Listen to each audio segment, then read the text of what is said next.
Hey, it's Alyssa, and in today's video I'll be walking through how you can make your own simple greeting card with watercolors. For this project, you're going to want a piece of watercolor paper. This is about 5 by 8. I wasn't really measuring when I cut it, so you can cut it to whatever dimensions you want, just a greeting card size. Then you're going to have a cup of water, a pencil, painter's tape, your watercolor set, and a couple of paintbrushes. That's all you need for this project. The first step here is going to be to tape down with the painter's tape your watercolor paper, and when you're taping this, make sure that it's lined up evenly on the ends. You don't want the tape going down tilted at all, because this it'll show a white mark where you put down the painter's tape, so that's important that that is straight.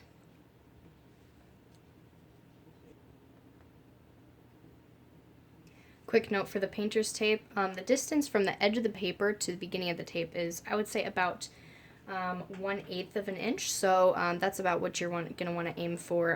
The more you have it covered, the larger the white border on the outside of the card, so you can determine what you would prefer that size to be, but that's what it's going to do in the finished drawing. Once you have all your edges taped off, you can get out your watercolor set and start painting. I'm going to start off with this medium-ish size. I don't know sizes of brushes. It's a round brush. Yeah, just use something close to this size. Alright, so you're going to start by dipping your brush in some water, and the first color we're going to use is the blue. So get it nice and dark, but don't add any black. That's not what you want to do to get it dark. You just want to make sure that enough of the pigment is in there. You want a limited amount of water and a lot of pigment. That's how you get it dark. This first layer is probably going to go on pretty light, but you're going to put a blue stripe at the top of your painting.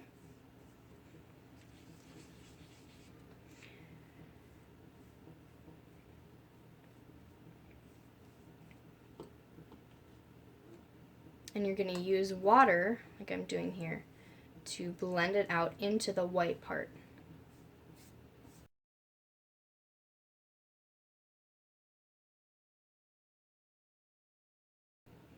When you're painting with watercolors, make sure that the paints and the water cup are on the same side of your picture. That way you're not reaching across between the two. That way you can drip accidentally on your picture.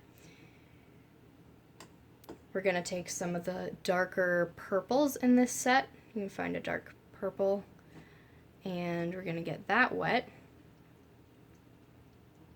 And that is going to go on the very top over the blue that we just did. Nice and dark. It's okay if you get watercolor on the blue tape. That doesn't matter.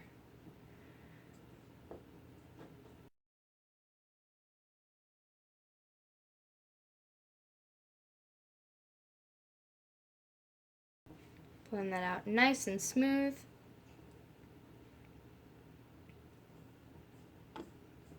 And then we're just going to keep going over it at the top until we have this nice and dark, like a night sky, not just a nice purple sunset.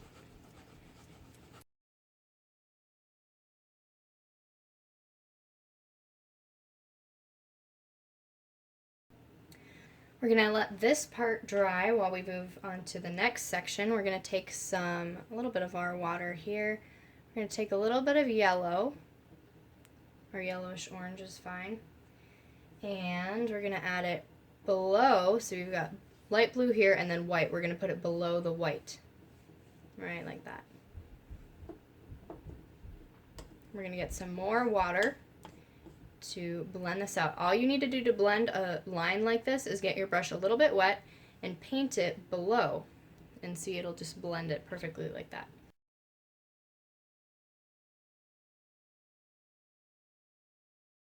Make sure you don't use too much water, but if it is showing lines from your brush, then that means you probably don't have enough water. So try to find the right balance. Just kind of get it wet, and then, like I'm doing here, run off the extra drops of water by running it on the side of your cup. The next color that we're going to need is red. There's a couple reds to choose from in this set. We can use multiple of them, but the first one I'm going to use is the more orangey warm red, and then we're going to go to the cool red afterwards. And then we're going to add it down. See where there's a little bit of white. We're going to go just below that white so that we have plenty of room to blend this out. Now we're going to get it wet like we did before. You can see it's already starting to blend into the yellow. And we're going to blend the two together, like that.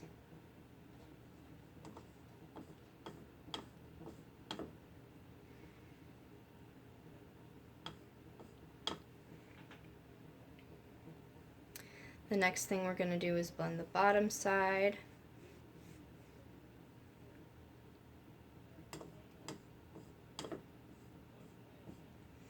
And then we're going to go to our cooler red. This is the red that's a little more purple.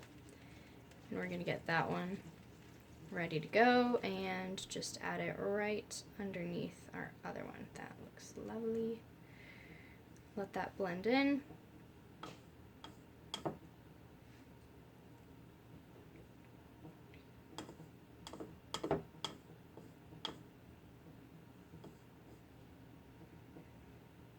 We don't want it to go too far into our yellow because we don't want to lose that, but it's alright to just let it blend a bit.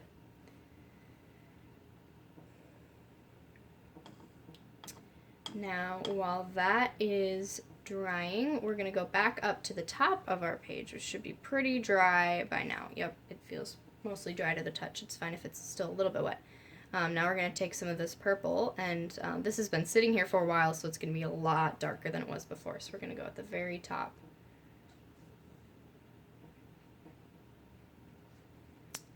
The very top we want dark, really, really dark. So we may use a little bit of black at some point, but for now we're going to stick to our colors. I'm going to get some of that blue again. There's not very much left in this set. This set has been used a lot, obviously, but we're going to add that to the top.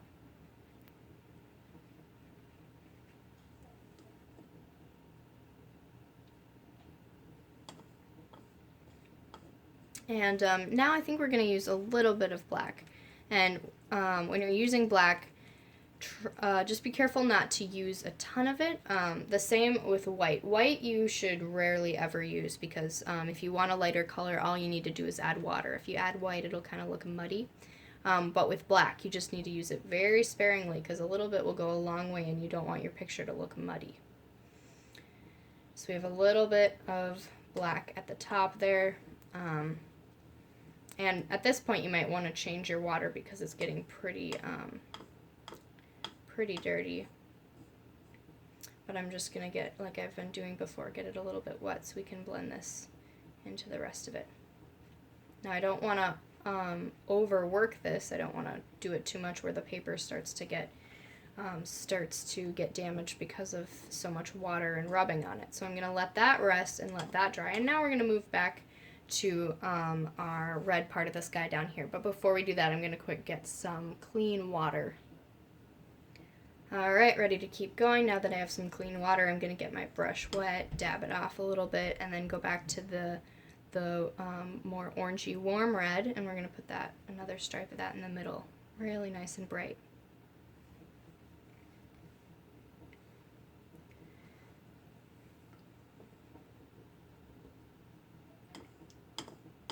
I don't want to add any more water to that right now. Instead, I'm going to go down to our more purpley red and add that to the bottom. It can be really fun to watch these colors just spread into each other. Going to let this dry for a while. Now that that's dried a little bit, we're going to do our next step, which is blending this all together, because right now there's too many harsh lines and we don't want white in the middle of it. So we're going to take a little bit of water, dab most of that off. And the first thing we're going to do is connect the white to the yellow and just bring that into the blue part. You're not going to want to do too much with your paintbrush here. A lot of this will just happen on its own once you connect it with the water.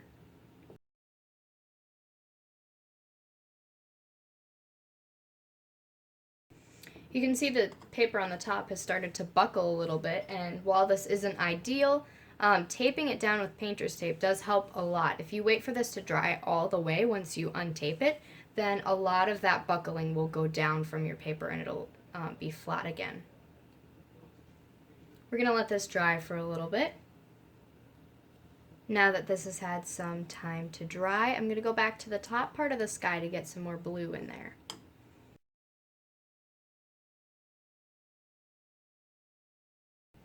I don't want to mess with this too much, otherwise the paper will start to lose the top layer. It'll be like it's been rubbed too much with water and the paintbrush, and it'll start to come apart on the top, and we really don't want that because that doesn't go away when it dries.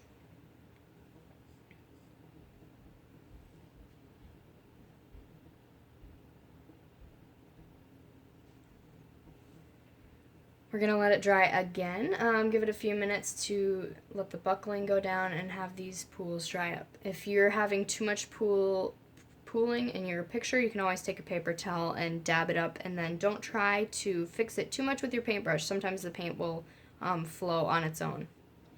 Now that this has come to a point where it's dry enough for us to keep working on it, I'm going to show you something pretty cool that you can do with this. Since it's a night sky, you have the option of adding stars. You don't have to if you don't want to, but you can just take your brush with some water and make sure it's not sopping wet, and all you do is take your finger and at a medium distance away, you lightly flick water onto the paper. If it's wet enough in spots, then you'll get these little bursts that look kind of like stars. Seeing it really in the top there.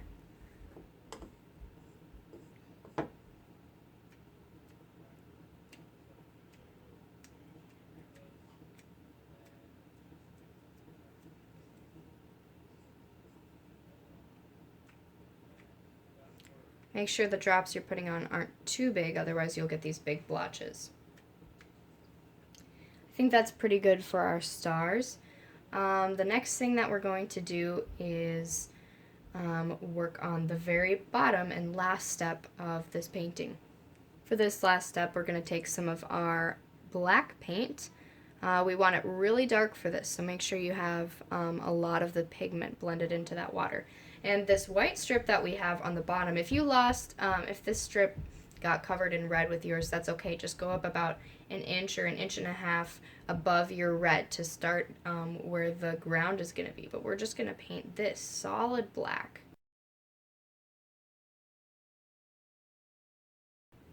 Important note that once you're putting on this black, the red by it should be completely dry. Otherwise, the black will run into the red and it will start blending in, and it won't look like the ground. It'll either look like the sky was black at the bottom, or it'll just start wrecking the whole thing. So make sure the red is completely dry before you paint that in. Before we paint in the cactuses, we have to let this dry completely, the top and the bottom.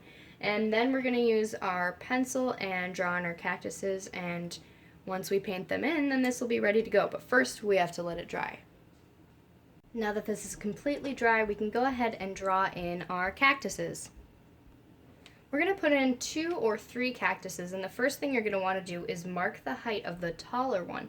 I'm going to put mine about right there. You just kind of put a flat little marking where you want it.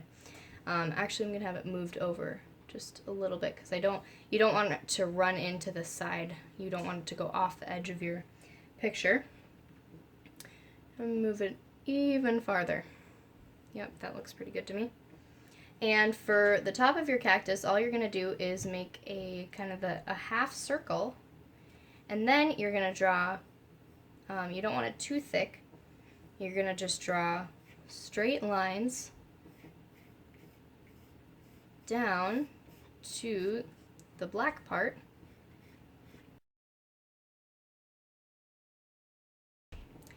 That is the start of our first cactus, and for the second one, we're going to put it about right here. This one's going to be a lot shorter, maybe about that high. We start with a half circle at the top. This one's smaller, so it's not going to be as thick. Then we draw in the sides real quick. And I think it'd be nice to just put a little bitty cactus right in between them. So I'm just going to make a little one right there. Now for the sides of the cactus, kind of the arms, we're going to pick 2 points where they're going to be coming out. So one's going to come out about here, and then the other's going to come out lower down. And then all you have to do is draw the arms coming out of the cactus. The first one's going to come up almost as high as the tippy top of it. And then it's going to go back down like that. And then the other one comes around not quite as high.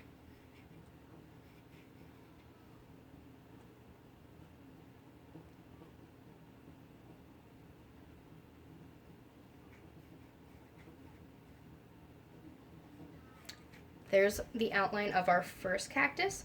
And then we don't want all of these cactuses to look identical. We don't want the arm and the arms of this one to be looking exactly like this. So we're going to have this one's arm, we're going to have the higher one come on this side, and the lower one come on the other side.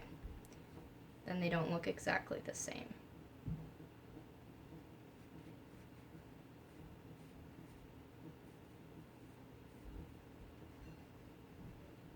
And for a little tiny one, you can put the arms wherever you want. I'll do mine. Try not to think about it too much so it looks natural. Maybe there and there. And that's good for the outlines of our cactuses. The next thing to do is paint the cactuses black. Before you do that, make sure they're standing up really straight. I'm going to come in and just kind of fix this one because it got a little bit slanty. That looks pretty straight to me. The next thing you do is take your smaller paintbrush, and we're going to use some more black paint. And just very carefully fill in, starting with the center, fill in your cactuses.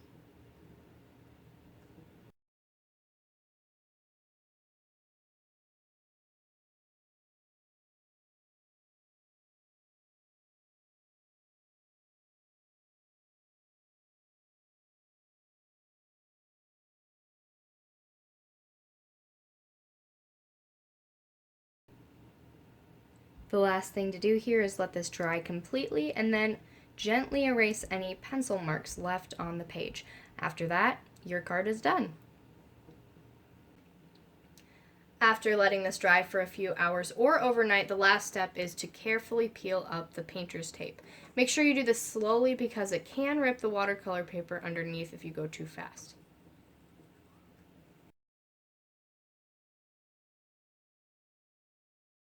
After you're done with the painting part, feel free to get creative and add a caption or greeting to your card.